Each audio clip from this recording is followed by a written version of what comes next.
Have you ever felt invisible? Have you been in that moment when you look around and everyone seems to have found their place in the world? Except you? It's Christmas. The time when everyone talks about love, family, being together. But what about when you're alone? What about when the date that was supposed to be special turns into just another night where you feel too small, too disposable, too inadequate? Clara knew that pain well. On that December night, she had gone on a blind date carrying a fragile spark of hope and left it feeling that maybe the problem was her, that maybe she really wasn't worth the effort, that maybe she was destined to always watch other people's happiness from afar, never truly being part of it. She was ready to leave, ready for another night alone, ready to swallow the pain in silence like she always did. But then a little girl in a red coat approached and asked a question that would change everything. "Miss, are you sad?" Sometimes the love we're looking for doesn't arrive the way we imagine. Sometimes it comes wrapped in innocence, in small hugs, in impossible requests that touch exactly where it hurts and where it heals. This is the story of a night that began in ruins and ended in light. A story about being seen when you thought you were invisible. About mattering when you thought you made no difference. About discovering that family can form in just a few hours, between strangers who recognize each other's pain and choose to stay. Because sometimes all we need is someone to ask, "Do you want a hug?" And sometimes the most unlikely question can save us. "Can you be my mom just for today?" Snow fell slowly over the city, as if the entire world had decided to slow down just for that December night. Clara crossed the street with measured steps, holding her purse against her chest, trying to contain the anxiety rising in her throat like a silent wave. Christmas lights blinked in shop windows, couples walked hand in hand, and she, Clara, 28 years old, art teacher, heart too sensitive for these times, walked alone toward the cafe restaurant where the blind date would happen. She didn't want to be there. But she also didn't want to spend another Christmas feeling like life was happening around her, while she just watched from the window, like someone watching a movie that never invited her to be part of the cast.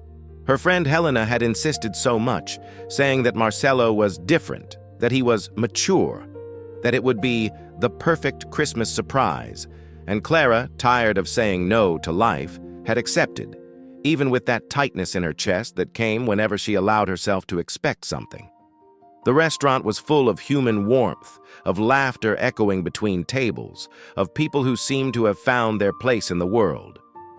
Clara entered and felt the immediate contrast, the cold she carried on her skin and the warmth coming from inside that cozy place, decorated with golden garlands and small candles that trembled on each table. The low Christmas music filled the empty spaces between conversations, and there was something comforting about that environment, a silent promise that there, on that night, something good could happen. She looked for the reserved table, adjusted the simple dress she had chosen so carefully, a navy blue dress that her mother always said matched her eyes, and sat down with a nervous smile on her lips, that kind of smile we use as a shield, as if it could disguise the fear of disappointing or being disappointed. She checked her phone. Marcelo was late, 15 minutes. She adjusted the silverware on the table, ran her hand through her hair, tried to look busy observing the menu, tried to look fine, tried to look like she wasn't falling apart inside at that exact moment. The minutes passed slowly, each one carrying the weight of uncertainty. 20 minutes late. Clara began to feel the discreet glances of people at surrounding tables, or maybe it was just her paranoia, that feeling of being judged for being alone, for waiting for someone who clearly wasn't in a hurry to arrive. She picked up her phone again, reread the messages exchanged with Helena, tried to find some sign that she had misunderstood the time, the place, anything that would justify the emptiness of the chair in front of her. Nothing. She thought about leaving, about sending a polite message saying something had come up. about simply disappearing from that situation before it turned into another sad story she would tell herself on sleepless nights. But something held her there. Maybe stubbornness. Maybe the stubborn hope that insisted on shining even after so many disappointments. Maybe just the tiredness of giving up before even trying. Clara took a deep breath, ordered chamomile tea from the passing waitress, and decided to wait a little longer. Just a little longer, because sometimes life asks us to believe 1 minute longer than we think we can. When Marcelo finally arrived, 32 minutes late, he brought with him a cloud of hurry, empty apologies, and the air of someone who was there because he had nothing better to do. Sweaty, with his tie crooked and his phone in hand, he sat down without really looking at her and said only, "Sorry for being late. I completely forgot about this date, was dealing with some work things." And Clara felt, right there, in that exact second, that this wasn't going to work. It wasn't just the lateness. It was the way he said, "completely forgot," as if she were something disposable, something that didn't deserve even 5 minutes of consideration in the middle of his busy schedule. She tried to smile, tried to be understanding, because that's how she had learned to be, always making space for others to be imperfect while demanding impossible perfection from herself. "It's okay. It happens," Clara responded with a voice softer than it should be. And Marcelo didn't even notice the generosity of those words, didn't notice the effort she was making not to get up and leave right then. He started talking about work, about how demanding the bank was, about how the quarter's goals were impossible, about how he had no time for anything in life. And Clara listened, trying to find some opening where she could enter the conversation, where she could exist as something more than an audience for his problems. But Marcelo didn't stop. He talked about traffic, about how he had fought with his boss, about how his ex-girlfriend, the blonde one, the one who was a model, didn't understand the pressure he lived under. Clara felt discomfort rising up her spine when he started comparing women in front of her as if he were evaluating cars or investments, talking about women who know how to take care of a home and women who have too much ambition and forget what really matters. He was checking his phone between sentences, checking messages, giggling at something that appeared on the screen, and Clara realized she was completely invisible to him. Not as a person, not as a presence, not as someone who deserved attention, respect, or at the very least a real look. The waitress came to take their orders, and Marcelo ordered just a beer without asking what Clara wanted, without even looking at her while he spoke to the girl. Clara ordered the same tea she had already ordered before, just to have something to do with her hands, something to hold while that situation unfolded like an accident in slow motion. Marcelo made a comment about her dress. "It's nice, but you could wear something more eye-catching, Something more flattering." And Clara swallowed those words like someone swallowing glass, slowly, carefully, trying not to cut herself inside. She wanted to respond, wanted to say that the dress was perfect, that she didn't need his approval, that she was tired of men who thought they had the right to have opinions about how she should exist in the world. But the words got stuck in her throat because Clara had learned through so many disappointments that sometimes it's easier to just let the situation end than to try to correct someone who never wanted to learn. He continued talking about football, about investments, about how women nowadays don't know how to appreciate a real man anymore. And Clara gradually disconnected, letting her mind wander far from that table, from that restaurant, from that night that had started with a spark of hope and now was just cold ash. She looked at the candle flickering between them and thought about how cruel it was the way life sometimes places us in situations where we're forced to witness our own irrelevance. Marcelo wasn't interested in her. He never was.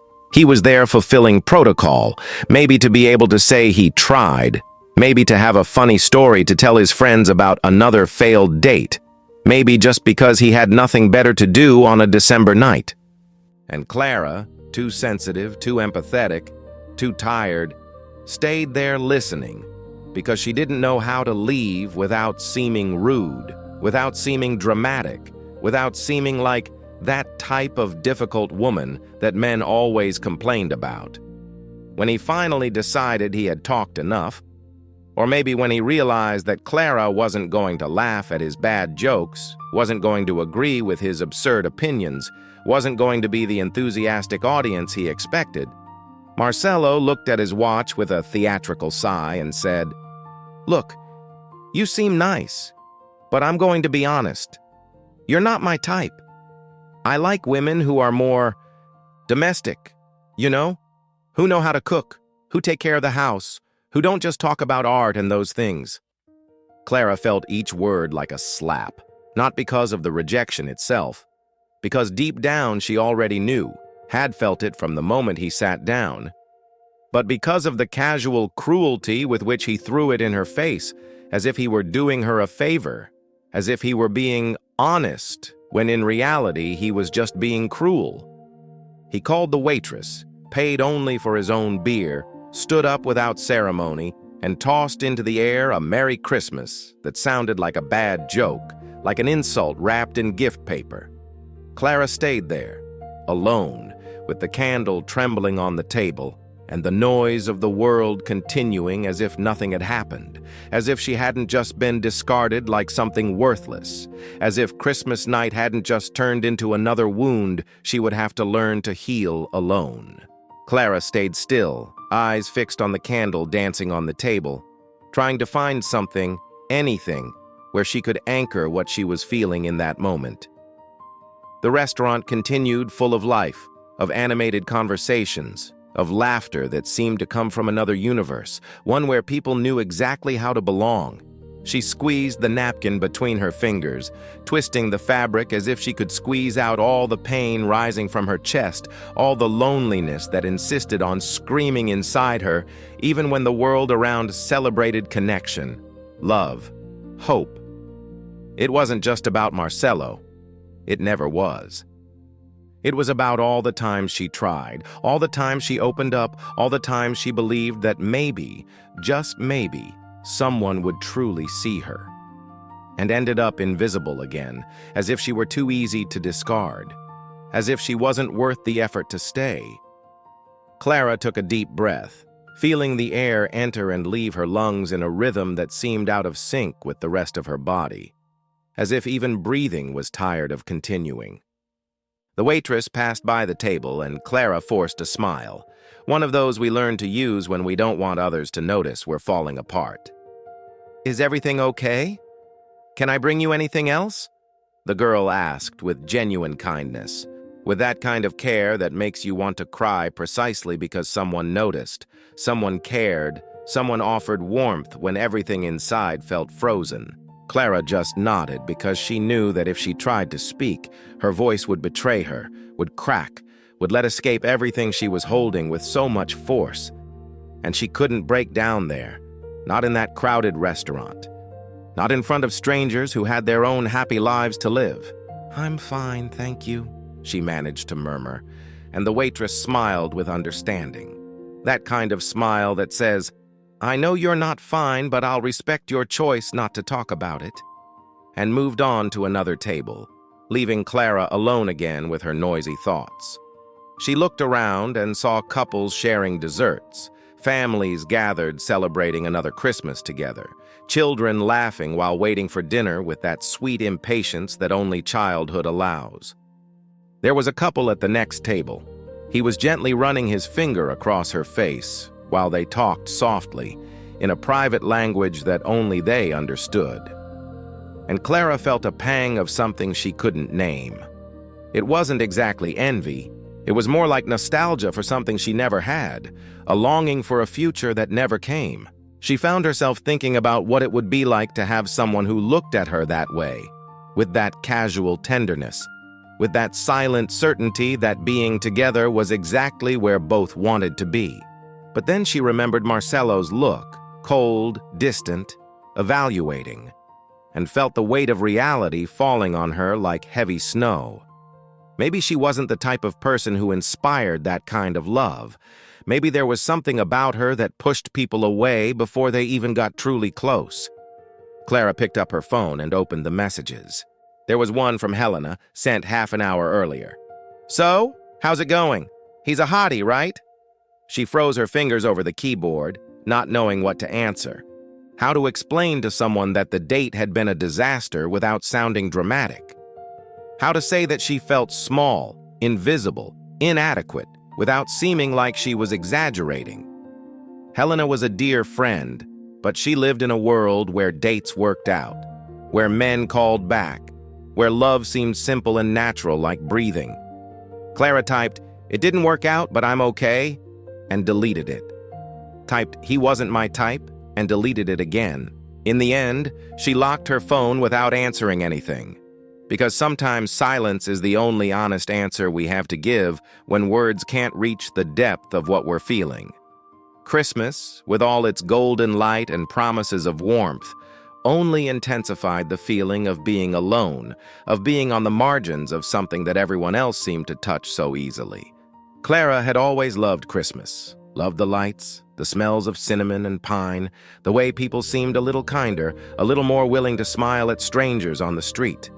But in recent years, Christmas had transformed into a giant showcase of her loneliness, an annual reminder that she still hadn't built the family she dreamed of, still hadn't found the person with whom she wanted to share December mornings, was still trying to figure out how to fit into the world that seemed to have been made for pairs, for sets, for people who knew how to belong to each other. She looked at the decoration around, the shining garlands, the red bows, the candles creating dancing shadows on the walls, and felt as if all of that were a celebration of something from which she was permanently excluded. She thought about her mother, who called every Sunday asking, "So, daughter, have you met anyone nice?" with that hope that hurt more than any direct pressure. She thought about her father, who always said, "You're too special, Clara. Someday someone will realize it." But the problem was exactly that. She didn't want to be too special. She just wanted to be loved in a simple way, in a way that didn't need justifications or explanations. She thought about her married friends, who invited her to dinners where she was always the only single one, where conversations revolved around marriage, children, couple plans, and she pretended interest, pretended it didn't hurt to always be the observer, never the protagonist of that type of story.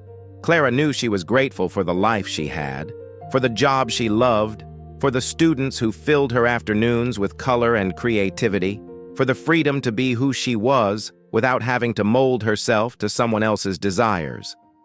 But gratitude and loneliness can coexist in the same heart, and on that night, sitting alone at a table for two, loneliness screamed louder. She picked up her purse, ready to leave, ready to go home and pretend that night never happened. She could already imagine the sequence. She would walk to the apartment under the snow, take off the navy blue dress she had chosen so carefully, take a hot shower trying to wash away the shame and disappointment, put on her old comfortable pajamas, make tea, sit on the couch with a blanket and watch some silly Christmas movie that promised unlikely happy endings. She would text Helena saying everything was fine, because that's what people expected to hear. "I'm fine, don't worry. It was just another date that didn't work out," even when inside everything screamed the opposite. She would sleep alone, again, hugging the pillow, trying not to think about what it would be like to have someone there, someone who would ask, "How was your day?" and really want to hear the answer, someone who would stay even on difficult days, even when she wasn't at her best, even when sadness hit without warning and stayed for days. But something held her there. Maybe the tiredness of running away, maybe the stubbornness of not letting the pain of another failed date define her entire Christmas night.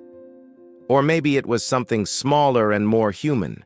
The tea was still warm in the cup, the chair was comfortable, and outside the snow was falling more heavily now, transforming the streets into something that looked like it came from a postcard. Clara took a deep breath, let her purse fall back into her lap, and made a silent decision. She would stay there just a little longer, just until she finished the tea, just until she could reorganize the broken pieces inside her before going out into the cold night. It wasn't giving up, it was just a pause. a pause to breathe, to feel, to exist in the middle of the pain without having to pretend everything was okay. The candle on the table kept trembling, the low Christmas music kept playing, and Clara remained there, holding the crumpled napkin between her fingers, trying to find strength to get up and continue. And it was in that moment, in that exact moment of raw fragility when she was at the emotional bottom, when she thought the night couldn't get worse or better, that something completely unexpected happened. Clara felt a small presence beside the table, heard a childlike and soft voice that seemed to come from another world, a world where innocence was still possible, where people still approached each other without fear. She slowly raised her eyes, blinking to contain the tears that insisted on falling, and saw a little girl in a red coat, enormous and curious eyes, holding a cloth doll against her chest, looking at her with that strange perception that only children have, that ability to see what adults pretend not to see. The little girl couldn't have been more than 6 years old, maybe 7. It was hard to say precisely, but there was in her that fragile delicacy of childhood, that way of existing in the world, as if everything were still discovery, as if each person were a door that could open to something magical. She wore a red coat with a hood lined with white fur, the kind that mothers carefully choose in department stores, thinking about how cute their children will look in Christmas photos. Brown curls escaped from the hood, framing a round face with cheeks pink from the cold outside. But it was the eyes that captured attention. Dark, deep eyes, full of a strange wisdom that shouldn't fit in such a small child. She held a cloth doll against her chest, squeezed with that kind of affection that children reserve for their most precious objects, those that go everywhere, that hear all secrets, that witness all tears and all joys. The doll had button eyes and an embroidered smile, a bit crooked, a bit faded by time and love. Clara blinked, trying to process that unexpected apparition in the middle of her silent collapse. The girl didn't say anything at first, just stood there beside the table, observing Clara with that childlike curiosity that knows no embarrassment, that doesn't know there are social rules about not staring at strangers, about not approaching people who are clearly wanting to be left alone. But there was something in the way she looked. It wasn't invasive, it wasn't uncomfortable. It was genuine, it was pure human interest. It was the way a child looks at an injured bird found in the garden, wanting to help but not knowing exactly how. Clara tried to smile.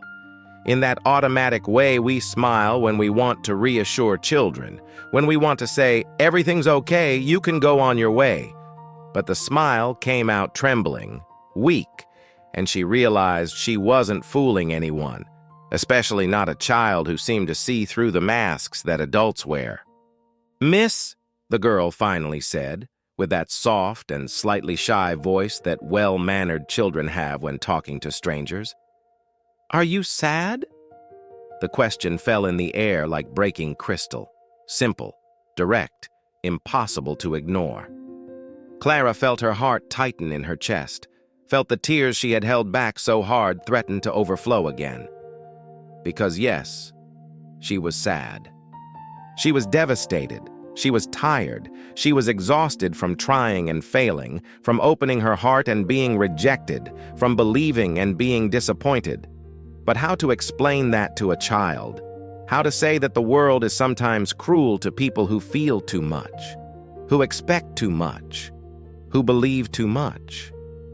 Clara swallowed hard, took a deep breath, and tried to find words that made sense, that wouldn't scare that little girl who had approached her with so much innocence. I'm just a little tired," she answered, and her voice came out weaker than she intended, breaking in the last syllables like glass too thin to withstand pressure. The girl tilted her head to the side, the way children do when they're processing information, when they're trying to understand something that adults say, but that doesn't sound completely true. She squeezed the cloth doll a little tighter against her chest, as if seeking courage from it, and then took a small step toward the table. "My mommy used to get sad sometimes too," she said with a devastating simplicity. with that way children have of releasing enormous truths as if they were just casual observations about the weather. She said that when we're sad, a hug helps. Do you want a hug? Clara felt something break inside her, not from pain, but from surprise, from tenderness, from an emotion so deep it had no words to describe. Here was a child, a complete stranger, offering her what no one else had offered on that night, in that month, in those last lonely times. Simple comfort, human warmth, presence without judgment. You can do that? Clara asked, still processing what was happening, still trying to understand how a night that had started so badly could have taken this unexpected turn. The girl just nodded, serious, as if she were carrying out a very important mission. She placed the cloth doll on the empty chair, that chair that Marcelo had occupied for mere 20 minutes before discarding Clara as if she were worth nothing, and opened her small arms in a silent offer of comfort.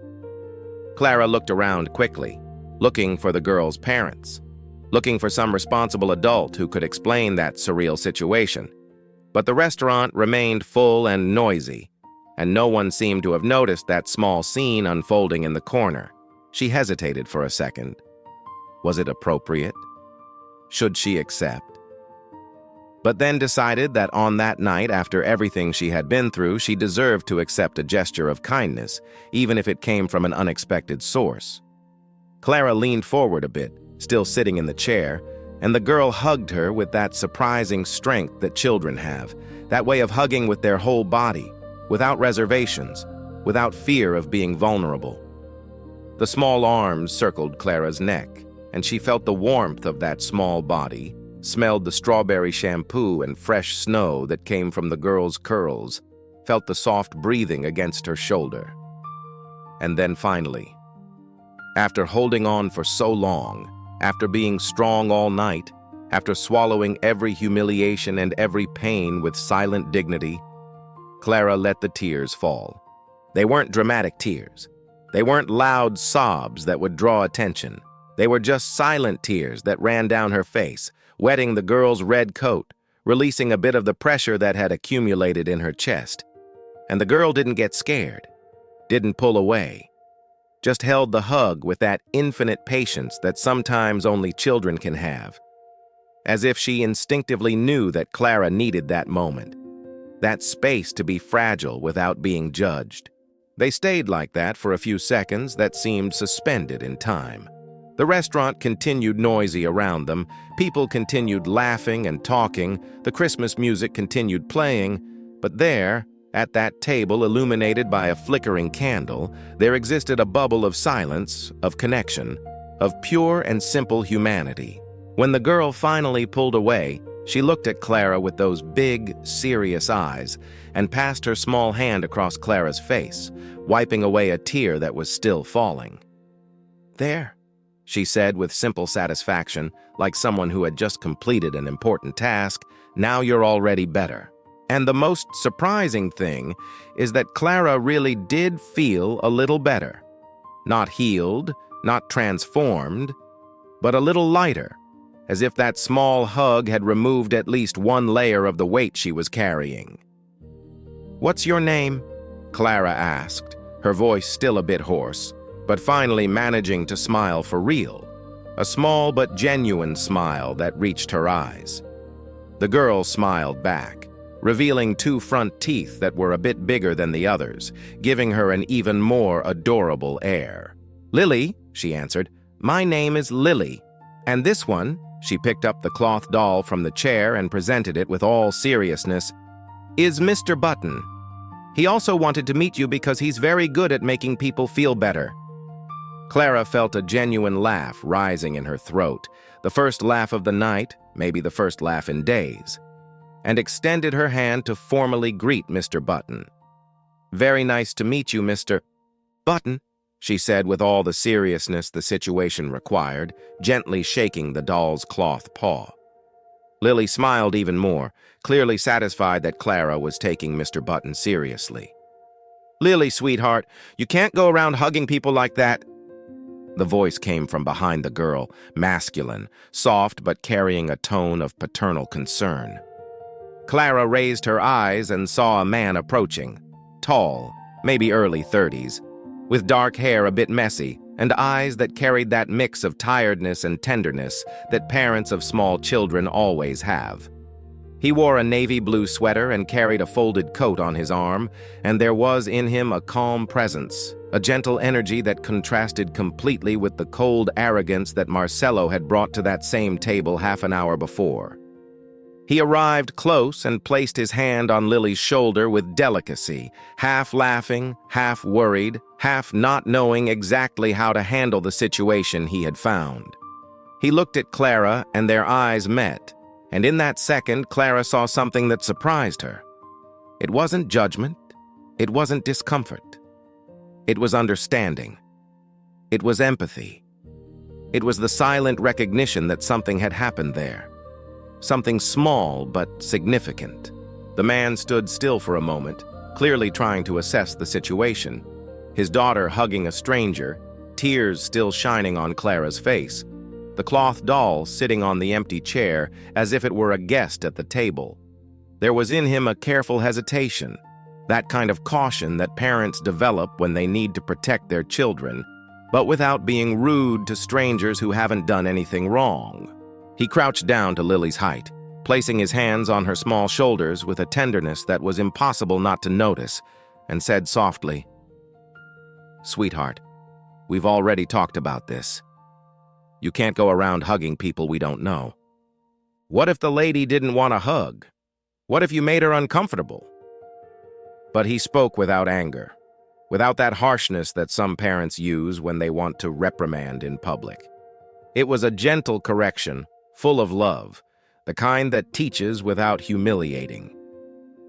Lily looked at her father with those enormous eyes and said with all the conviction in the world, "But Daddy," she was sad, very sad. "I saw it. And Mommy always said that when someone is sad, we offer a hug. Wasn't that it?" The mention of the mother, spoken in the past tense, "Mommy always said," fell in the air like a silent revelation, explaining so many things in a single second. The strange wisdom of that child, the way she saw sadness in others with such clarity, the urgency with which she offered comfort. The man blinked rapidly, as if pushing back an emotion that threatened to overflow, and then smiled at his daughter with that mix of pride and pain that only those who have lost someone can completely understand. "Yes, love, that's exactly it. Your mommy said that," he confirmed with a slightly hoarser voice, and then finally looked at Clara directly, really looked, not that quick and superficial look that most people use, but a look that saw, that recognized, that understood.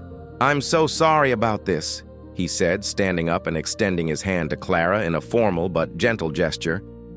"My daughter has a huge heart and sometimes she perceives things that most people prefer to pretend they don't see." There was an apology in his words. But there was also something more. A kind of recognition, maybe even gratitude, for Clara not having reacted badly, for having accepted his daughter's hug with grace. Clara shook his hand. The palm was warm, the grip firm but not excessive, and she realized it had been a long time since she had touched someone in such a simple and human way, and for the first time that night managed to smile for real, a smile that wasn't a shield or disguise, just a sincere response to a genuine moment. "You don't need to apologize," Clara responded, discreetly wiping the last bit of tear still shining in the corner of her eye. "Actually, Lily helped me a lot. I was having a difficult night, and she appeared exactly when I needed her." The man released her hand, but didn't immediately move away, stood there beside the table, as if he were deciding something internally, weighing options, calculating social risks. Clara could see the silent battle happening behind those dark eyes. The desire to be polite and leave, not to bother a stranger who was clearly going through something difficult, versus something deeper, something she couldn't name, but that seemed to have to do with the way he was looking at her, as if he recognized in her something familiar, something that mirrored his own experience. "I'm Henrique," he said finally. "And this one here is Lily, as you've already discovered. And the cloth gentleman is Mr. Button, our companion on all adventures." He smiled when he said that, a small but warm smile that completely transformed his face, removing years of tiredness and bringing forth something younger, lighter, more hopeful. "Clara," she responded. "Very nice to meet you, Henrique. And Mr. Button." She waved to the cloth doll with all seriousness, drawing a delighted giggle from Lily. There was a moment of silence between them, not the kind of uncomfortable silence that begs to be filled with small talk, but the kind of silence that recognizes that something significant had just happened and deserved a second to be absorbed. The Christmas music continued playing. Now it was Silent Night, in a soft instrumental version, and the restaurant sounds seemed to have diminished a bit. Or maybe it was just Clara's perception that had changed, as if she had entered a different bubble of reality, one where the heavy things from minutes ago no longer seemed so crushing. Henrique looked at the empty chair in front of Clara, then at Lily, who clearly had no intention whatsoever of leaving there anytime soon, and then back at Clara with an expression that mixed apology and curiosity. "Look," he began, running his hand through his hair in a gesture that Clara immediately recognized as nervousness. "I don't want to be invasive, and if you'd prefer to be alone, I completely understand, but would you mind if we stayed here just a little bit? Our table isn't ready yet, and Lily has clearly made a friend." He paused, as if deciding whether to say the next part, and then continued with an honesty that caught Clara by surprise. "And honestly, I don't think you should be alone right now. You don't have to tell me what happened, you don't have to say anything if you don't want to, but I know what it's like to have a difficult night, especially during this time of year. Sometimes someone's presence, even if it's a stranger and a talkative child, makes a difference." He said all of that looking directly at her, without looking away. Without that way some people have of saying important things while looking at the floor or to the side, as if they were ashamed of their own kindness. Clara felt something warm inside her chest. It wasn't attraction, not yet. It was something more fundamental than that. It was pure gratitude for someone having seen her pain and not having pretended not to see it, for someone having offered company without demanding explanations, for someone having understood that sometimes the kindest thing we can do for another person is simply stay. She looked at Lily, who had already picked Mr. Button back up and was making the doll dance on the table with small, graceful movements, completely oblivious to the adults' conversation, but happy to still be there. She looked at the empty chair where Marcelo had sat, where he had spent 20 minutes destroying her self-esteem with cruel comments disguised as honesty.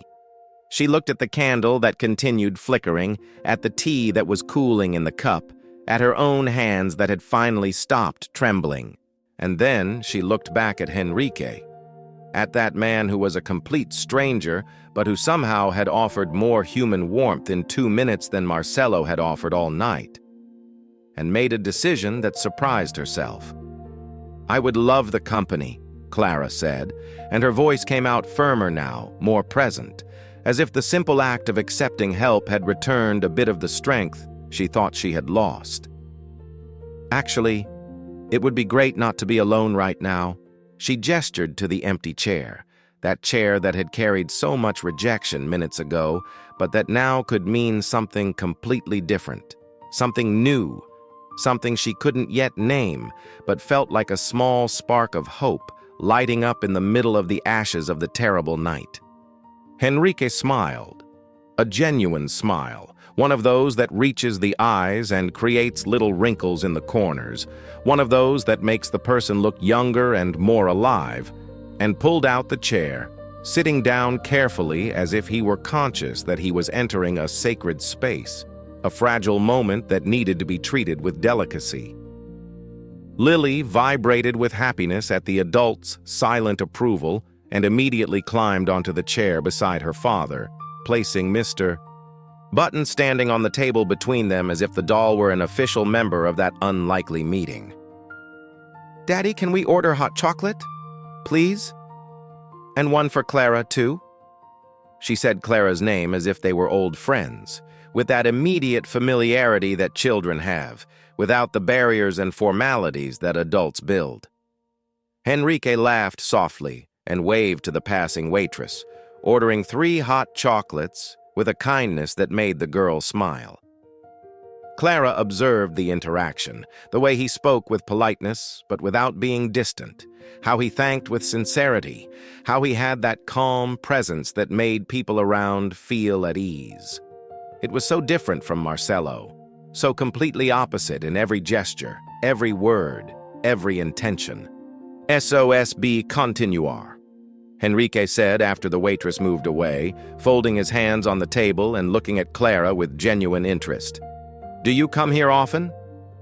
It was a simple question, almost cliché for casual conversation, but the way he asked, with real curiosity, without hurry, without that automatic tone of someone who's just filling silence, made all the difference.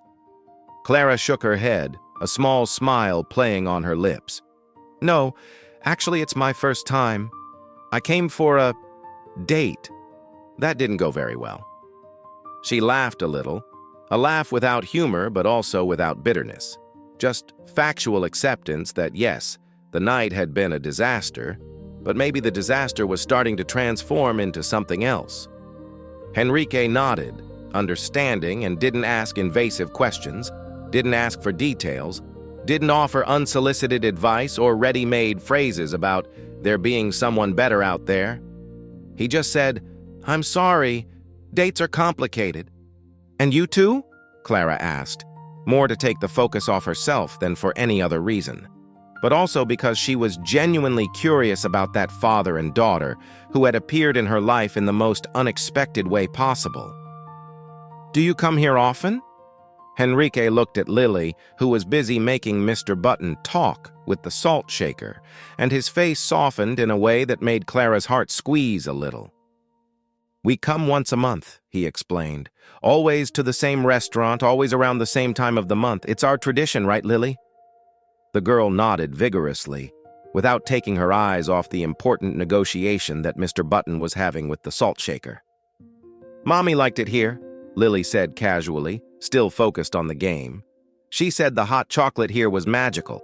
And then that revelation from the past, that window into the pain that father and daughter carried, was suspended in the air between them, delicate and heavy at the same time." Clara felt the weight of those words. "Mommy liked," she said.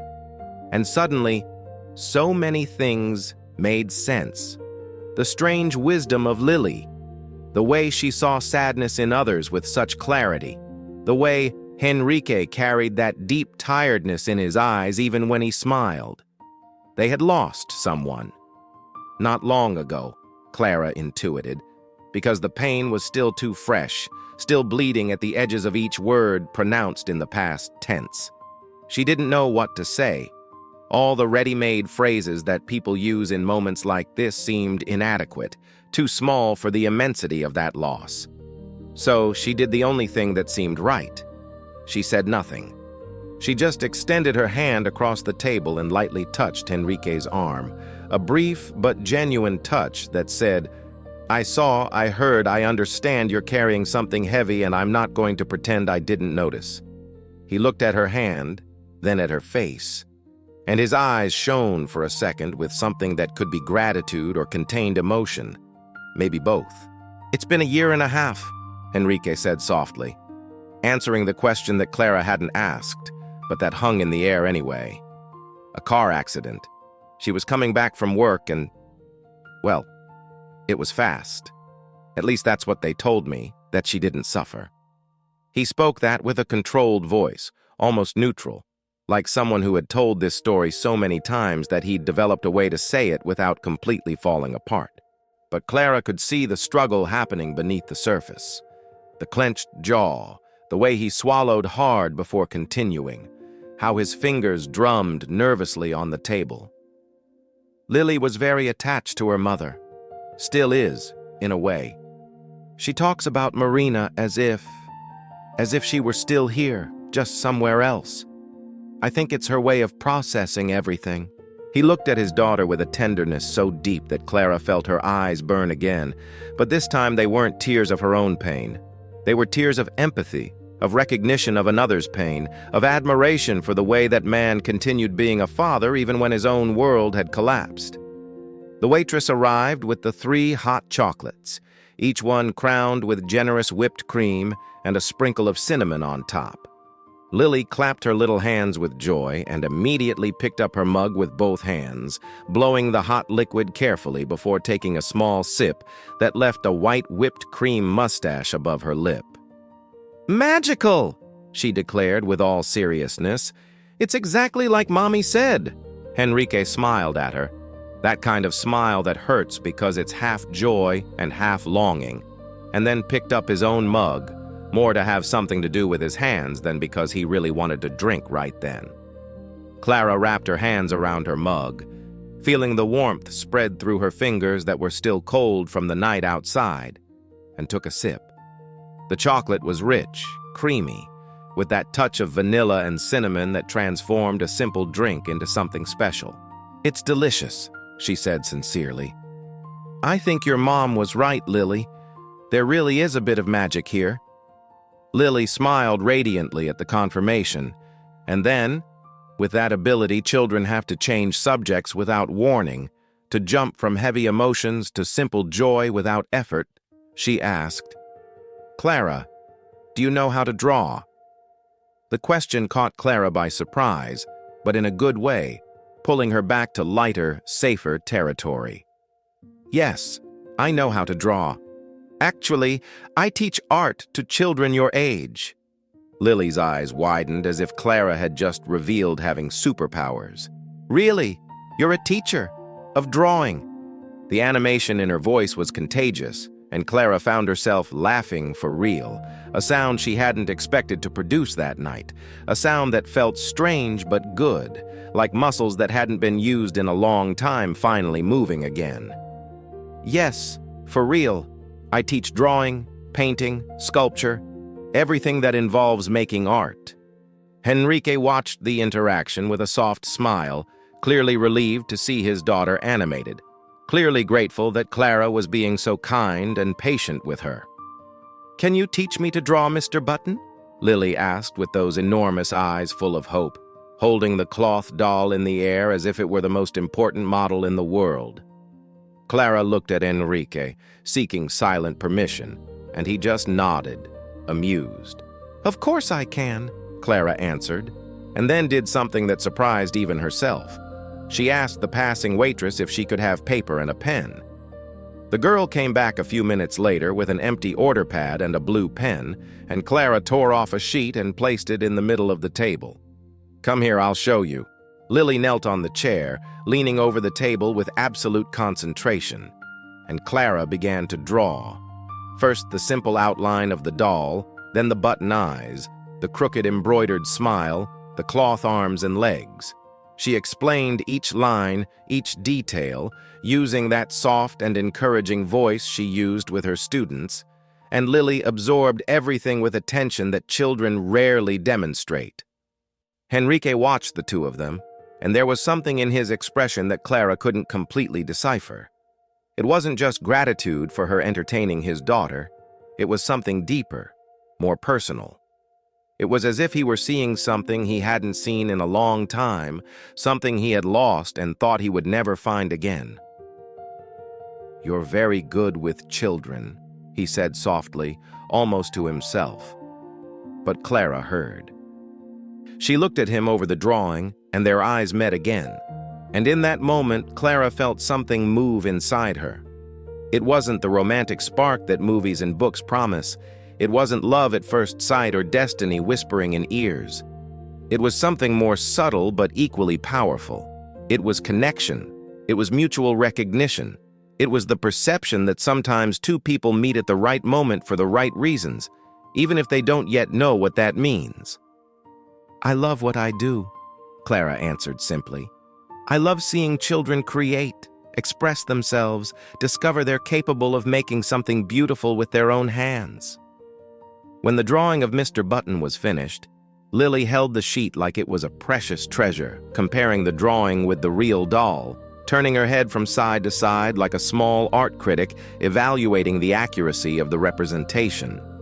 "It's exactly the same," she declared finally with official approval.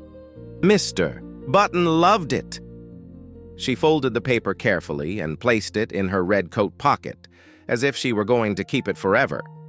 Clara felt a warmth in her chest, that kind of simple satisfaction that comes from making someone happy, especially a child who clearly needed moments of joy in the middle of the pain she carried. "I'm glad he liked it," Clara said with absolute seriousness, keeping the fantasy alive. "Mr. Button is a very cooperative model." Lily laughed in that delicious way children laugh when they understand that adults are playing along with them, when they realize their imagination is being respected and celebrated. Henrique asked for the dessert menu and insisted, gently, but with a firmness that didn't accept refusal, that Clara choose something. "For Mr. Button's drawing," he said with a smile, "and because no one should end a difficult night without at least a decent dessert." Clara protested lightly, saying he didn't need to do that, but deep down she was grateful for the insistence, grateful that someone was caring about her, that someone was seeing that she needed care even if she wasn't asking for it. They ordered a piece of apple pie for Clara, a brownie with ice cream for Lily, and a cheesecake for Henrique. And when the plates arrived, the table transformed into something none of them had planned but all secretly needed. A temporary refuge, a safe space, an improvised family for one night. They shared the desserts, each one tasting from the other's plate, Lily stealing little pieces of brownie from her father while he pretended not to notice. Clara offering her pie for Lily to try and seeing the little face light up with approval. The conversation flowed now more easily, without the initial waits, without the tension of the first minutes.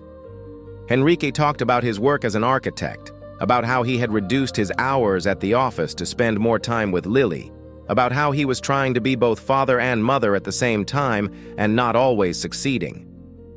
He spoke with refreshing honesty, without trying to seem perfect or have all the answers, admitting there were days when he didn't know what he was doing, days when he put Lily to bed and then sat on the couch not knowing how he was going to wake up the next day and do it all again.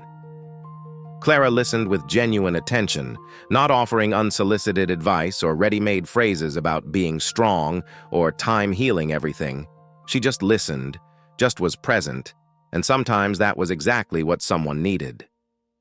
She shared a bit about herself, too, about how she had chosen to be a teacher because she believed art could save children, about how she saw in her students' eyes that spark of discovery when they created something for the first time, about how she sometimes felt lonely but tried to transform loneliness into fuel for her work.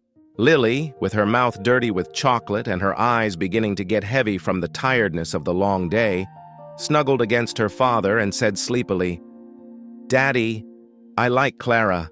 She's kind, and she draws very well." Henrique ran his hand through his daughter's curls with that automatic tenderness of parents who love deeply, and responded, "I like Clara too, sweetheart. She's very special." He said that looking at Clara, not at his daughter, and there was something in his voice that made Clara's heart accelerate slightly. It wasn't a declaration of love, it wasn't a promise of the future, it was just recognition, appreciation. The shy beginning of something neither of them could yet name, but both could feel pulsing in the air between them. Clara smiled, feeling her cheeks warm a little, and responded, "You're special too, very special. This night started terrible, but you transformed everything." And it was true. An hour ago, Clara was sitting alone at that same table, feeling disposable, invisible, too small for the world. Now she was surrounded by warmth, the warmth of hot chocolates, the warmth of shared desserts, the warmth of genuine company, the warmth of a child who had offered a hug without expecting anything in return. the warmth of a man who had seen her pain and chosen to stay instead of moving on. The snow continued falling outside, heavier now, covering the city with a white blanket that transformed everything into a fairy tale setting. Christmas lights blinked in the windows, reflecting in golden and red tones on people's faces around them. The music had changed to something slower, more contemplative, a version of "Have Yourself a Merry Little Christmas" that always made Clara want to cry for the right reasons. And at that table, illuminated by a candle that stubbornly continued burning, three people who were strangers less than an hour ago had created something rare and precious. A moment of genuine connection in the middle of life's chaos, an island of warmth in the middle of emotional winter. Small but powerful proof that sometimes the best things happen when we stop looking and simply let life surprise us. They were finishing their desserts in a slowed down and comfortable rhythm when Lily began to ask that type of question that children ask when their minds are processing things too big for their small size. She had spent the last few minutes observing Clara and her father talking, her attentive little eyes jumping from one to the other as if she were assembling an invisible puzzle, connecting pieces that only she could see. Mr. Button was lying in her lap now, apparently tired from all the night's adventures, and Lily squeezed him against her chest in that protective way children have with their beloved objects. The music continued soft in the background. The restaurant had emptied a bit. It was late now. Some tables had already been cleared, couples and families leaving for the snowy night. And there was a feeling of suspended time at that table, as if the three had created their own bubble where the outside world couldn't completely touch. "Clara," Lily said suddenly, with that seriousness that sometimes appears in children when they're about to say something important, something that comes from a deep place that even they don't completely understand. "Do you have a family? Do you have children?" The question was innocent, loaded only with genuine curiosity, but Clara felt its weight anyway, felt how it touched wounds she usually kept well covered, well hidden from curious looks. She exchanged a quick glance with Henrique, who seemed slightly mortified by his daughter's frankness, ready to intervene if necessary, but Clara just smiled, a small smile, a bit sad at the edges but genuine, and answered with honesty, "No, sweetheart, I don't have children. Not yet, at least. And family. Well, I have my parents, some friends, but I don't have someone special with me now. It's just me, most days." Lily processed that information in silence, biting her lower lip as she did when she was thinking hard, and Clara could see the thoughts passing behind those dark eyes, childhood thoughts that are sometimes deeper and simpler than any adult could have. "So you're alone at Christmas?" Lily asked, and there was genuine concern in her voice, sadness on behalf of another person that only pure souls can feel without any trace of condescending pity. Clara hesitated, not wanting to lie but also not wanting to load the conversation with unnecessary weight. "Sometimes, yes," she admitted. "Sometimes I spend it with my parents, sometimes with friends, but not always. Some Christmases are just mine." She tried to make that sound like choice, like conquered peace, but both adults at the table knew there was loneliness in those words. There was the weight of holidays made for families and couples when you're neither. Henrique shifted in his chair, clearly uncomfortable seeing his daughter ask questions that touched sensitive points, but also clearly curious about the answers, clearly wanting to know more about that woman who had appeared in their lives so unexpectedly. "Lily, love, those are a bit personal questions," he began gently, but Clara raised her hand in a soft gesture of interruption. "It's okay," she assured, looking at Lily with tenderness. "I don't mind answering. She's just trying to understand me, and that's beautiful." And it was true. There was something liberating about being questioned with such innocence, without hidden judgments, without second intentions. Lily smiled with that satisfaction of someone who received permission to continue being curious. And then, in one of those turns that only children can make, jumping from one thought to another with logic that is perfectly clear to them but surprising to adults. She asked the question that would change the course of that entire night. "Clara," Lily said, leaning forward in her chair with an intensity that made both Clara and Henrique pay total attention, Do you think you could be my mom? Just for today? Just for Christmas?" The silence that followed those words was absolute, heavy, loaded with 1,000 different emotions colliding in the air. Clara felt her heart stop for a second, felt the air escape her lungs as if she had taken a punch to the stomach. Not from pain, but from absolute surprise, from deep emotion, from not knowing absolutely how to respond to something so devastatingly innocent and at the same time so loaded with meaning. Henrique visibly paled, his eyes widening with something between shock and panic, clearly not expecting the night to take this turn, clearly not knowing if he should intervene immediately or give Clara a second to process. The candle on the table flickered as if even it had felt the weight of that question, and the restaurant around seemed to become quieter, or maybe it was just Clara's perception that had put the entire world on pause. "Lily," Henrique began with a hoarse voice, full of barely contained emotion. "Sweetheart, you can't ask people that. Clara she's our friend, but she has her own life. She can't just..." He looked for the right words, trying to correct the situation without hurting his daughter, without making Clara feel more uncomfortable than she probably already was, without invalidating the feelings of a child who was clearly expressing something very real, very deep. But Lily didn't give up. She looked at Clara with those enormous eyes that now were beginning to shine with unshed tears, and explained with a small but determined voice, "I don't want you to be my real mom forever. I know Mommy is in heaven and no one can replace her.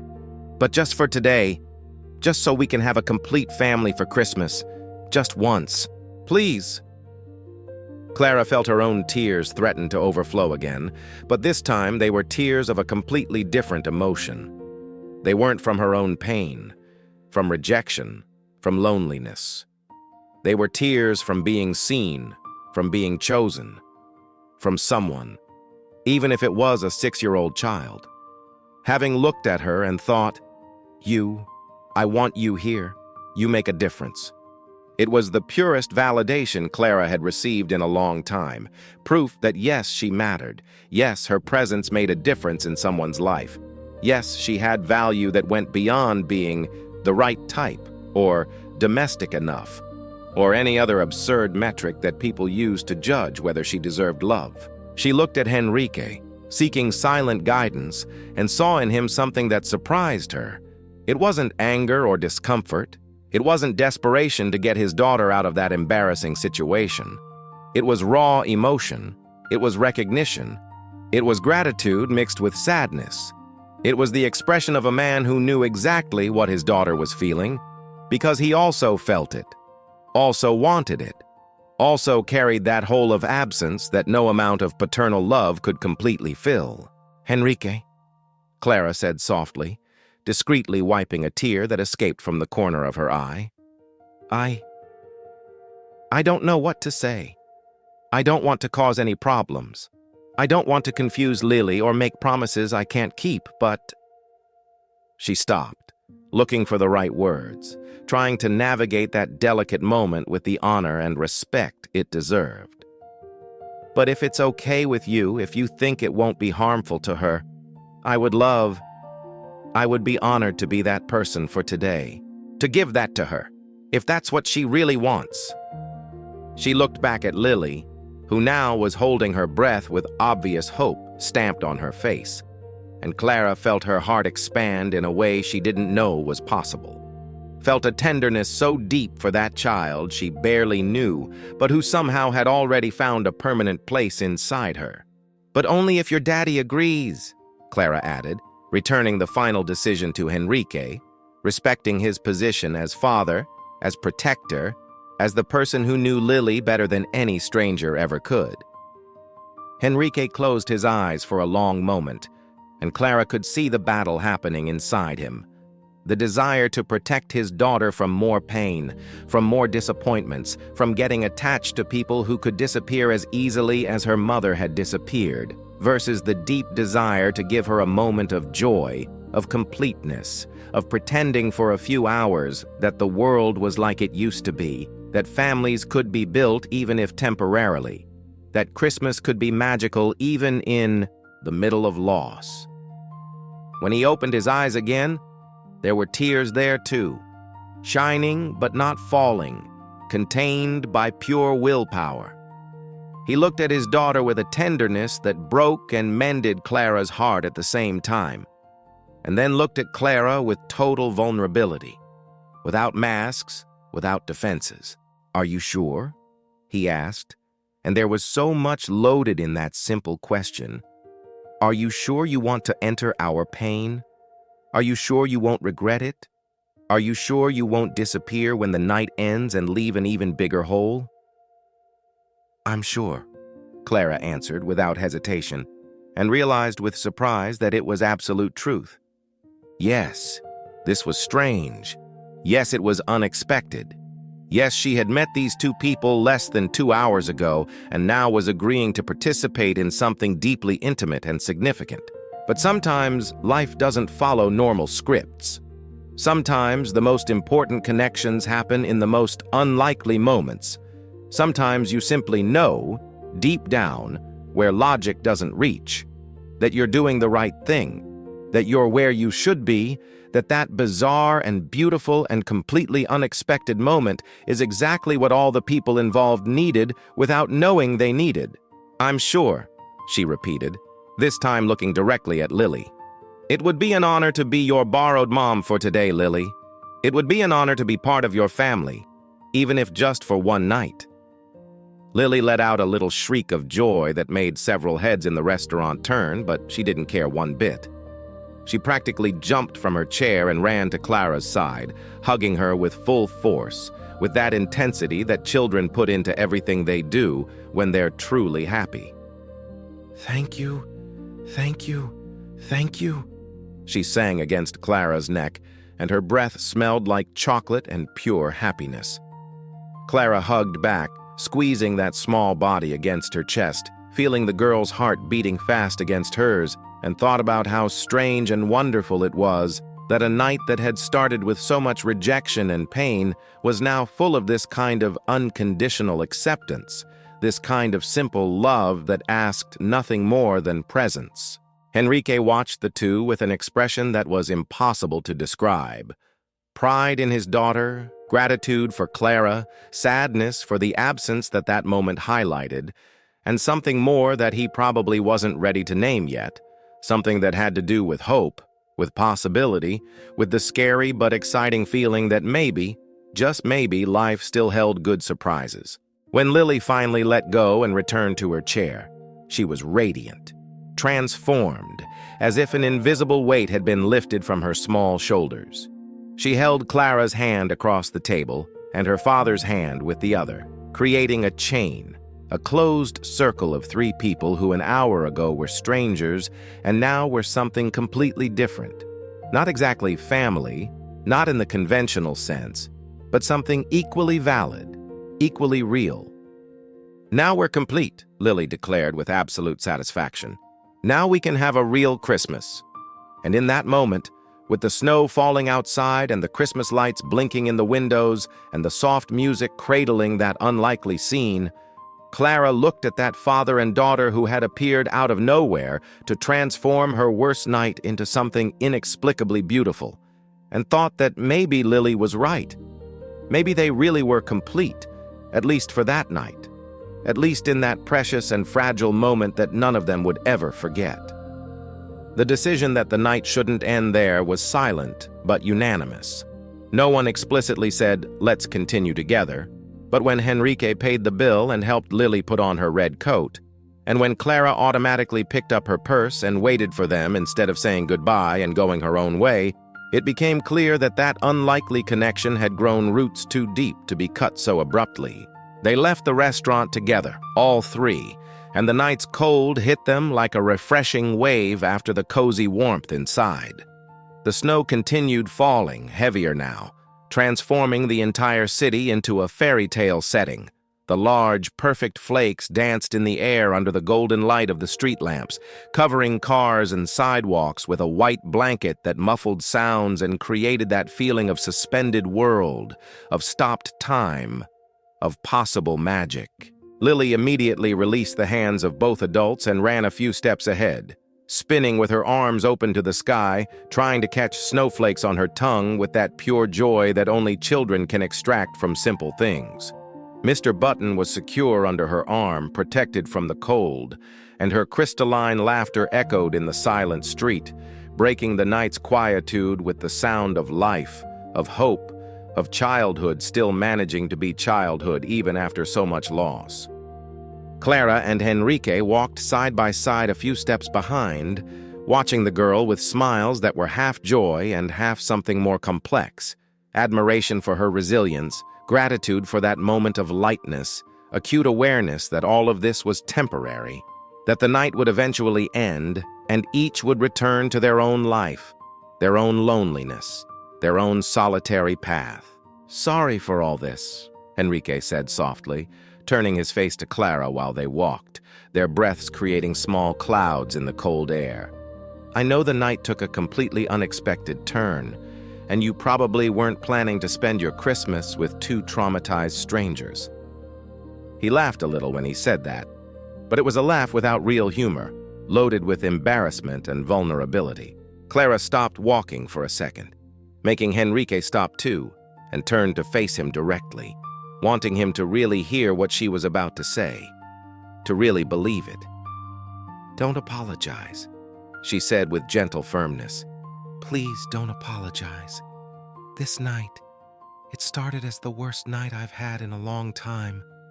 I felt small, invisible, like I was worth nothing. And then you appeared, you and Lily, and reminded me that I matter, that my presence makes a difference, that I have value that goes beyond what any idiot on a blind date might say about me." Her voice trembled a little in the last words, the emotion of everything that had happened still very fresh, very raw. Enrique watched her with attention that was almost tangible, as if he were trying to memorize every detail of that face. The eyes still slightly red from old tears, the cheeks pink from the cold, the expression of absolute honesty that people rarely show to strangers. "You matter," he said with a conviction that caught Clara by surprise. "You definitely matter. Anyone who can't see that is blind or stupid, probably both." They stood there for a moment on the snow-covered sidewalk, looking at each other with that intensity that arises when two people recognize something essential in each other, when connection goes beyond physical attraction or superficial compatibility and touches something deeper. Soul recognition, perhaps, or simply the deep gratitude of not being alone, at least for that night. At least in that precious moment. Lily shouted, "Daddy, Clara, look!" from across the street, pointing to a window decorated with an elaborate nativity scene, and the moment between the adults broke softly, naturally, without discomfort. They crossed the street together and joined Lily in front of the window, all three lined up observing the scene of Jesus' birth, assembled with hand-painted ceramic figures, illuminated from inside with a golden light that made everything shine with that warm tone of ancient miracle. "Mommy loved nativity scenes," Lily commented casually, without excessive sadness, just stating a fact that was part of her story. She said Christmas was about families coming together, about love appearing in the most unexpected places. Clara felt the words resonate inside her with a force that was almost physical, about love appearing in the most unexpected places. Wasn't that exactly what had happened that night? She had gone on a blind date at a restaurant and had found, instead of conventional romance, something much rarer. She had found purpose, connection, the feeling of being needed, of mattering, of being part of something bigger than herself, even if just for a few hours. "Your mom was very wise," Clara said, crouching down to Lily's height, placing her hand gently on the girl's shoulder. And she was right. Look where we met. I was alone and sad. You were waiting for a table, and suddenly we became what we are now. A temporary family, but real. Very real. Lily smiled in that way that illuminates the entire face, and then did something neither adult expected.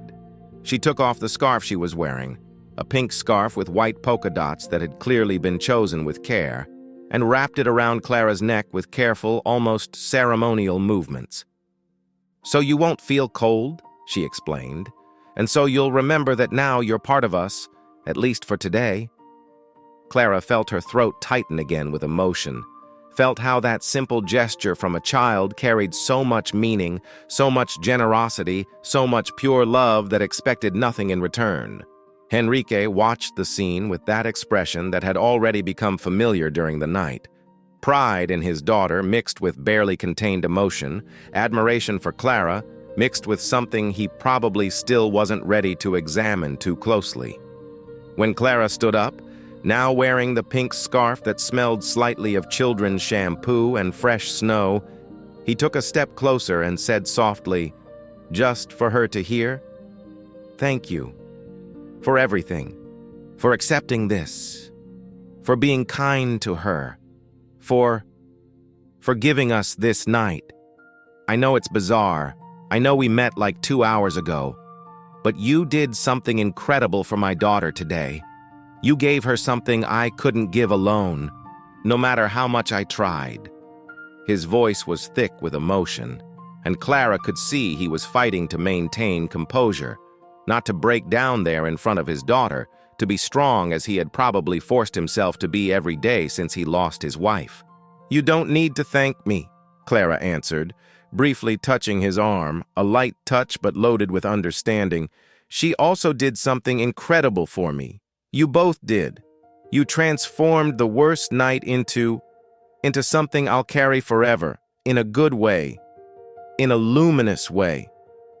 They started walking again, without a specific destination, just following the street illuminated by Christmas decorations, letting Lily go a few steps ahead, making Mr. Button walk in the air, creating imaginary adventures that she narrated aloud with that infinite creativity of childhood.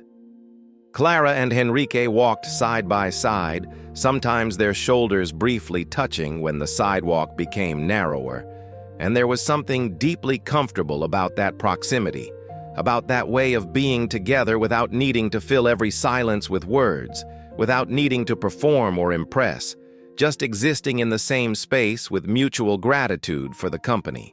They passed an old church where a choir was singing Christmas hymns, the voices flowing outside through the open doors and mixing with the snow in the night.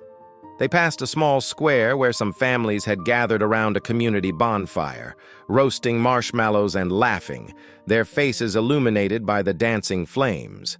They passed closed stores whose windows still shone with lights and promises of consumable magic. And in each place, the three moved as a unit. Not perfect, not without awareness of the strangeness of the situation, but real, functioning, creating memories that intertwined and became part of each of their stories. Clara thought about how she had woken up that morning without imagining the night would end like this, walking through the snow with a widowed father and his daughter, wearing a borrowed scarf, feeling more complete than she had felt in months, even knowing that all of this was temporary. Eventually, they arrived at a small park that had been transformed into a Christmas setting. There was a huge Christmas tree in the center, covered with lights that blinked in hypnotic sequences, and around it, several ice sculptures illuminated from inside, creating a surreal garden of reindeer, angels, and stars that shone in the darkness. Lily ran toward the tree with a shout of joy, and the adults followed more slowly, giving her time to explore, to marvel, to be a child in the middle of all that manufactured, but no less magical beauty. They sat on a nearby bench, Clara and Henrique, watching Lily circle the tree as if she were performing some important ritual, gently touching the ice sculptures, making Mr. Button greet each one of them. The snow continued falling, softer now, as if even the weather had decided to slow down and let that moment last a little longer. "What happens after?" Henrique asked suddenly, without taking his eyes off his daughter but clearly directing the question to Clara. "After this night, I mean. Do we just go back to our lives and pretend this didn't happen?" There was raw vulnerability in that question, a barely disguised fear that yes, exactly that would happen, that the magic would end at midnight like in Cinderella, that each would return to their own loneliness, that unlikely connection would dissolve like snow in the morning sun. Clara was quiet for a moment, really thinking about the answer, because she had also asked herself the same thing, had also felt that tightness in her chest, imagining going back to her empty apartment after having felt what it was like to be part of something, even if temporary. "I don't know," she admitted finally, turning to look at him. "Honestly, I don't know. All of this is so unexpected, so outside the normal script of how people connect. But I don't want to pretend it didn't happen. I want to remember. I want this to mean something." Henrique nodded, clearly relieved by the answer, even if it didn't offer concrete guarantees, even if it didn't promise a defined future. "Me too," he said simply, and then, after a pause where he clearly gathered courage, added, "Maybe we could, I don't know, exchange numbers? I'm not asking for anything, I'm not putting pressure, but it would be nice not to completely lose contact. It would be nice to know you're okay, that you continue illuminating other people's lives the way you illuminated ours today." It was a modest, careful, respectful request. It wasn't a declaration of eternal love. It wasn't a promise of a relationship. It was just the basic human desire to keep a door open, not to let meaningful connections die simply because timing or circumstances were complicated. Clara smiled, feeling something warm inside her chest, something that had to do with hope, but also with acceptance. Acceptance that sometimes things don't need to be completely defined to be valuable, that sometimes it's be continuars enough just to keep the possibility alive. "I would love to exchange numbers," Clara answered, taking her phone from her purse, and the two did what modern people do to mark connections. They typed contacts, saved names, created digital bridges between their separate lives. Lily came running back at that moment, cheeks red from cold and excitement, and announced, "I made a wish on the Christmas tree. You can make wishes on Christmas trees, can't you?" Henrique laughed and pulled his daughter into a hug, kissing the top of her head with that automatic tenderness. "Yes, you can, love. And what did you wish for?" Lily looked at Clara, then at her father, and a mysterious smile spread across her face. "It's a secret," she declared with importance. "If I tell it won't come true, but it's a very, very good wish." The night was getting late now. It was almost midnight, and even Lily, with all her infinite energy, was beginning to show signs of tiredness. Her movements were slower. She leaned more on her father when they stood still, and her eyes blinked heavily between one smile and another. Henrique looked at his watch and sighed, clearly reluctant but conscious of parental responsibilities. "I think it's time to take this little artist home before she falls asleep standing up in the middle of the snow," he said, and there was an implicit apology there. Sorry for having to end the night, sorry for not being able to make this last forever. Sorry for reality that always inevitably imposes itself on magical moments. Clara nodded with understanding, fighting against the sadness that threatened to emerge, reminding herself to be grateful for what had happened instead of sad about what was ending. They walked together to where Enrique had parked the car, a few blocks away, and the silence between them now was different. It wasn't uncomfortable, but it was loaded with awareness of imminent goodbye, of the end of something special, of return to normalcy after an interval of magic. When they arrived at the car, a common gray sedan covered with snow, Henrique opened the back door and settled Lily in the car seat, adjusting the belt carefully, kissing her forehead 1, 2, 3 times with that repetition that becomes ritual. Lily was almost asleep already, but when Clara approached to say goodbye, she opened her eyes and extended her little arms, asking for one more hug. Clara leaned into the car and hugged that girl who had transformed her night, who had offered comfort when Clara most needed it, who had asked for something so simple but so profound. She just wanted a mom for a day. She just wanted to feel complete for a few hours. "Thank you for being my mom today," Lily murmured sleepily against Clara's shoulder. "You were the best temporary mom I could have asked for." Clara felt the tears return, but let them fall freely now, without shame, without trying to hide. "Thank you for choosing me," she whispered back. "Thank you for showing me that I matter, that I make a difference. You're a very, very special girl, Lily. Never forget that." When she finally pulled away and Henrique closed the car door carefully not to fully wake his daughter, who was already falling asleep, the two adults stood there in the snow, facing each other, not knowing exactly how to end this, how to put a period on a night that had changed both of them in ways that would still take time to completely understand. "Clara," Henrique began, and there was so much in his voice, gratitude, emotion, something that could be the beginning of deeper feelings, but that he was wise enough not to declare on the first night. "I don't know how to thank you enough for what you did today. You gave my daughter something she desperately needed. You gave her hope, joy, a little piece of completeness, even if temporary, and you reminded me that there's still kindness in the world, that there are still people who appear at the right time and make a difference." He moved a step closer, closing a bit of the distance between them, and for a second, Clara thought he might kiss her. Not necessarily romantically, but as a way to mark the moment, to seal the connection they had formed. But he didn't do that.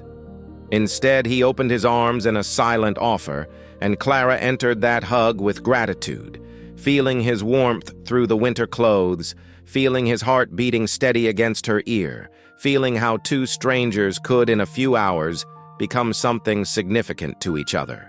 They stayed like that for a time impossible to measure. It could be seconds or minutes. Time had completely lost meaning. Just two human beings holding each other in the middle of the snow at the end of a Christmas night that neither would ever forget. When they finally let go, both had eyes shining with unshed tears, both smiling through the emotion, both aware that something had fundamentally changed inside them, even if they couldn't yet name exactly what. "I'll call," Henrique promised. "Not today, not tomorrow, because you deserve time to process all this, but I'll call, if that's okay with you." Clara nodded vigorously, unable to speak without her voice breaking completely, and just squeezed his hand one last time before stepping back, creating physical distance because she knew if she didn't do it now, she never would. She stood there on the sidewalk, wrapped in Lily's pink scarf, watching Henrique get into the car, start the engine, wave one last time through the fogged glass. She watched the car slowly pull away down the snow-covered street, the red taillights creating trails in the white, getting smaller and smaller until they finally turned a corner and completely disappeared. And only then, when she was completely alone again in the silent Christmas night, did Clara allow the crying to come. But it wasn't crying from sadness. It wasn't crying from loss. It wasn't the devastated crying that had threatened to consume her hours ago at the restaurant.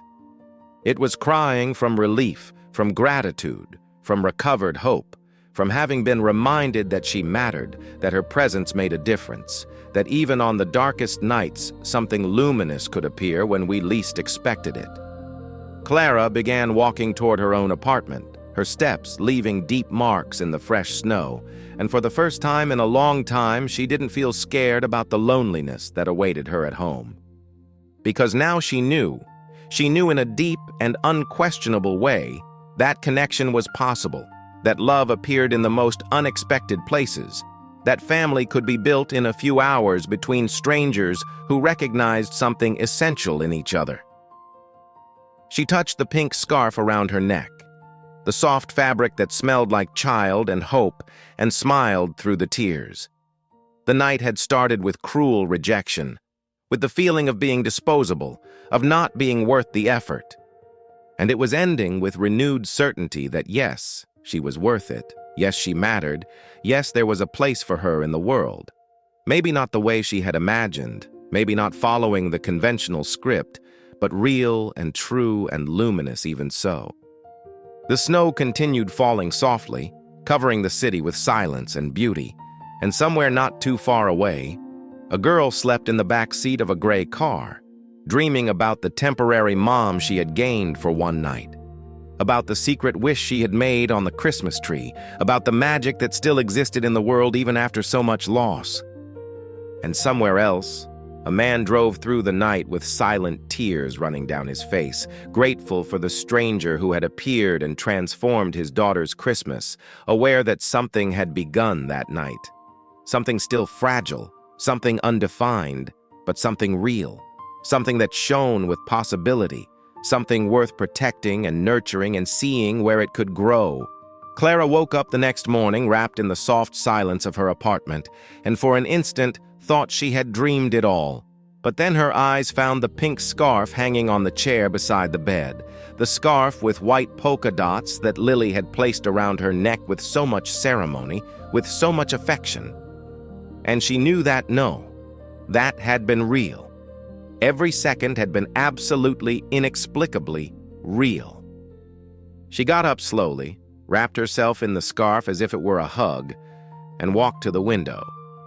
Outside, the snow had transformed the city into a postcard landscape, everything clean and new and bright under the soft light of Christmas morning. And Clara realized something she hadn't realized in years. She didn't feel alone.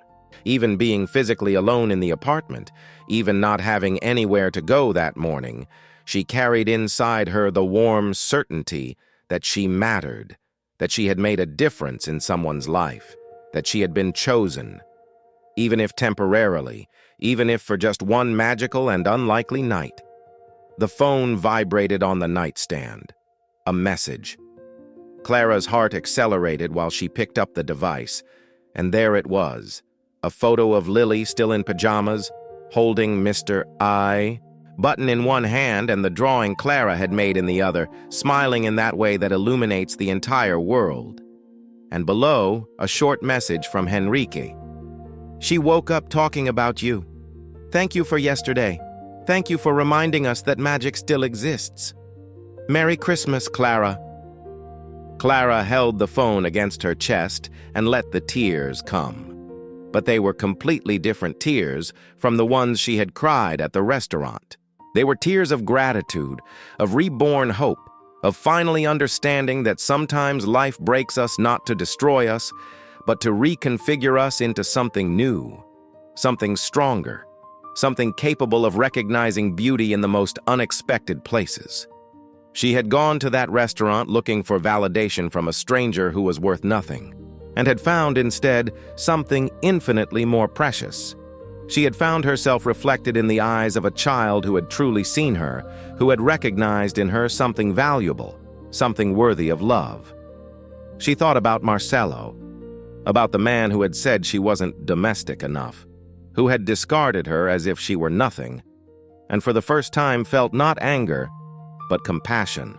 Compassion for people so blind they can't see light when it's right in front of them, so trapped in empty expectations that they completely miss what really matters.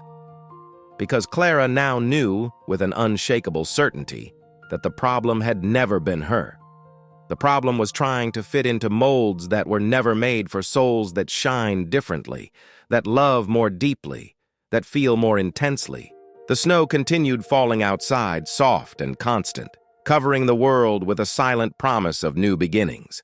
And Clara stood there at the window, wrapped in the pink scarf that smelled of strawberry shampoo and hope, thinking about a 6-year-old girl who had asked for something impossible.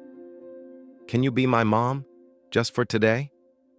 And without knowing had given Clara something much bigger, the certainty that she was capable of being light in someone's darkness, that her presence made a difference, that love didn't follow scripts or schedules. It just appeared when two souls needed each other, even if, just for a single Christmas night. And then Clara did something she hadn't done in a long time.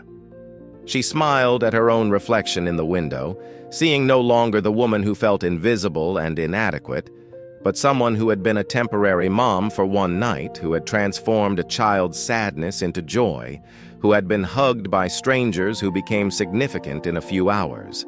She saw someone who mattered, someone who was worth it, someone who deserved all the love the universe could offer. Not because she was perfect, not because she fit into others' expectations, but simply because she existed, because she felt, because she had a huge heart that still knew how to open even after so many closed doors. The phone vibrated again. Another message from Henrique. "Coffee after Christmas? No pressure, no expectations. Just would like to see you again. Lily too. And Mr. Button is insisting." Clara laughed through the tears and typed back, "Would love to. Send me the time." Because yes, she had learned. She had learned that sometimes the love we're looking for doesn't come wrapped the way we expect. Sometimes it arrives as a child in a red coat asking to share sadness. Sometimes it arrives as a widowed father offering hot chocolate and company without judgments. Sometimes it arrives when we give up looking and simply allow life to surprise us. And on that Christmas morning, Clara understood the most important lesson of all. You don't need to be chosen by everyone. You just need to be truly seen by those who really matter. And when that happens, when someone looks at you and sees not your flaws or inadequacies, but your light, your essence, everything that makes you exactly who you are, then you realize it was always worth it.